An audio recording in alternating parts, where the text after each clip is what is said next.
What up, everyone? We've got Comic-Con box here. So, a box that hasn't been too great the past few months, so I really hope that's not a sign of things to come. I hope they step it up and bring back the once great box. But let's see what we got this month and judge for ourselves. What the? Come on. Alrighty. First, looks like we got a shirt. So let's take a look at this shirt and see what we got. I like the color.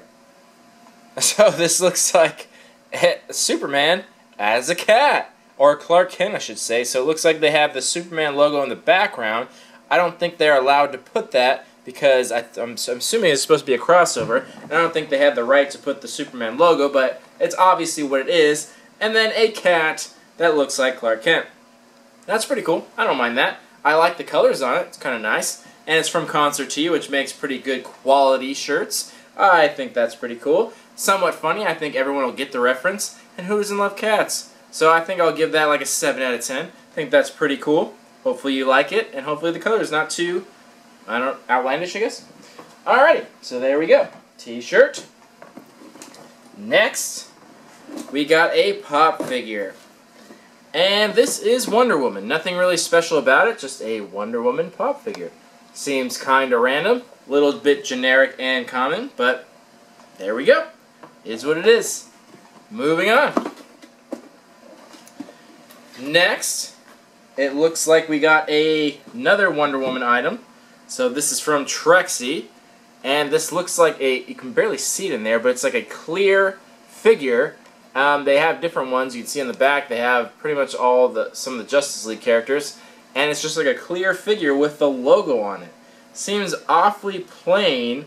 I can't say I'm a big fan of this. It's just kind of a clear figure. There's no paint job or anything to it. It's just a clear figure with that logo of that character, and it's slightly tinted, so it has like a yellow tint to it. That's kind of weird. There's really not much detail in there. Okay, Trexie figure, sure. Then, we got a HeroClix figure from Superman, Man of Steel. Little bit outdated on this. You don't really need to see it in focus. You can kind of tell what it is. I actually like the HeroClix figures. I've always been a fan of them. Not because I play the game, because I just like small figures. I like small stationary figures. That's cool. So this is a single blind bag from it. And I don't know who I got. Random guard. Hard to tell who it is. I can't remember from the movie. So a little bit outdated. It's not from Batman Superman, but it's somewhat relevant. So I'm sensing a DC theme here. But we shall see. Then it looks like we got a poster, and they put it in this little container which is supposed to protect it, but it really doesn't. It's pointless to put them in these containers because there's nothing on the ends of it, so there's nothing to keep it from getting smashed. Like literally it folds up like it that easy. Like there's nothing to keep it from getting smashed, and that's exactly what happened. There's all kinds of creases on this poster. This does nothing. I don't know why anyone puts these posters in here because it literally doesn't protect it at all. Until you put caps on the end of it, it's not going to hold this square shape. It folds just as easy if this poster was in there with no cardboard protector. So kind of pointless. And this looks like a DC poster, Comic-Con box exclusive. It looks like the current DC team versus the old, not different characters, but the old style of them, like the 50s versus the new era of DC. So that's a cool poster. I like it, but you know, it's just a piece of paper poster, and it came somewhat damaged, so I'm not a fan of that style. Then we got a comic book. This is what I like to see. Comic-Con box exclusive comic book. Justice League of America #1. And this is actually really cool. You can't really tell, but this is the part where you see the DC characters is actually a cutout. So the front of the cover is the black part, and this is a cutout right here. So you can actually feel it right there. I'm not going to take it out of the bag, but you can actually tell this is actually two separate things. So the picture you're seeing here is actually the first page, and the cover is just this black part, which is really cool. That makes it really interesting. Something we don't really see from comic books. That's actually really cool, and I like that. So, cool. And it's Comic-Con box exclusive, so that's really awesome. That's a really special cover, and it looks really cool. That's something I like to see. Then, it looks like we got some artwork, which I don't think we got last month, but we got this month, which is cool. So it looks like we got some Street Fighter artwork, and it looks like it's from Street Fighter V.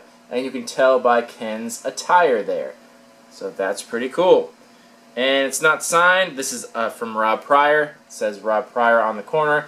Again, I wish they wouldn't put things like that on the front. They have this little website right there. They could just as easily put it on the back. At least they're not plastering their logo on it anymore, which is good, but I think that always hurts the value when they put something like that advertisement on the front. So, that was everything in the box. Yeah, I can't say I'm super impressed by it. Most things are pretty common and generic. But we'll take a short break, and then we'll come back, talk about some value, and give this box a rating. See you soon. Alright, we're back. Let's talk about this box. First, the shirt. Like I said, 7 out of 10. It's funny. It's adorable. It's a good shirt. I think most people would like it. But it'll get the standard $12 to $15 value, as all shirts do. Then, our pop figure. Very common, nothing rare about it whatsoever. $10 generic pop price. There you go. Then, our HeroClix figure. The blind bags cost like $3 or $4. They have them everywhere. You can literally get them at Target. They're not expensive at all. So, $3 or $4 on those. No surprise there.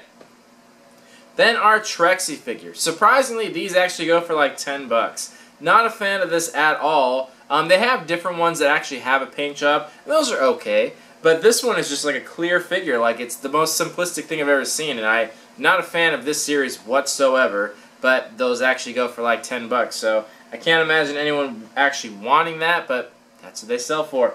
So there you go. Then our print. Rob Pryor print, so we almost always see a Rob Pryor print. Again, I don't like that they put the website on the front, kind of devalues it, but not signed or numbered or anything, so this always gets like a $3 to $4 value, because technically it's only worth the paper it's printed on, because there's nothing to stop anyone from copying this. But it's still a cool print nonetheless, and it's on good quality paper. But $3 to $4. Then our poster. It seems weird that they put a poster and a print. It usually is one or the other, but this is not really high in quality at all. It's very cheap paper, and it came damaged, so $1 or $2 at best on this. It's very small. Nothing really high in quality about it. Then our comic book. The last item here. So this is actually really cool. This is what we always expect to see, exclusives from this box, especially comic books. This actually didn't have as high a value as I thought. This is going for like 15 to 20, which is lower than I thought it would be, because this is a cool comic. It's a #1. It has a really nice cover to it, which is kind of creative. It's not something you see all the time, and I would think that a lot of people would want it, but really didn't have much near the value that I thought it would, so about 15 to 20. So, that being said, that brings our value on the low end of 54 and on the high end of 65, which is not high at all, because this is a $40 box. And you kind of only got, like, even on the high end, only about 50% more than you paid for. So, value is not really there. And with the exception of the comic book, everything in here was not that great. Extremely generic, very common, nothing really special about it. The shirt was kind of cool. That's, like, somewhat special, but I don't even know if that was exclusive. It didn't say it was exclusive on here, so I can only assume it's not. So, with the exception of the comic book, everything in here was just very generic.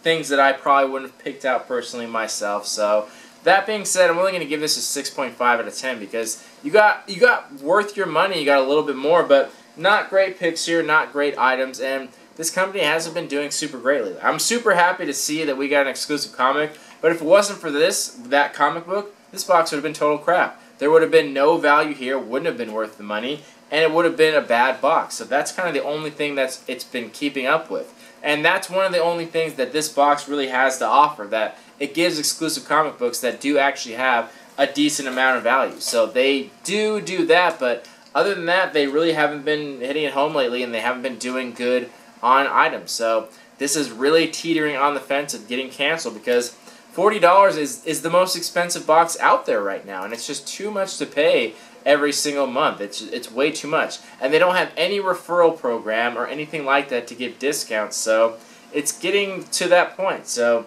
let me know what you guys thought about it. I like the comic, but everything else I could do without. This has been Comic Con Box, 6.5 out of 10 on the box, 7 out of 10 on the shirt. Let me know what you guys thought about it. Thanks for watching. Love you all. Peace.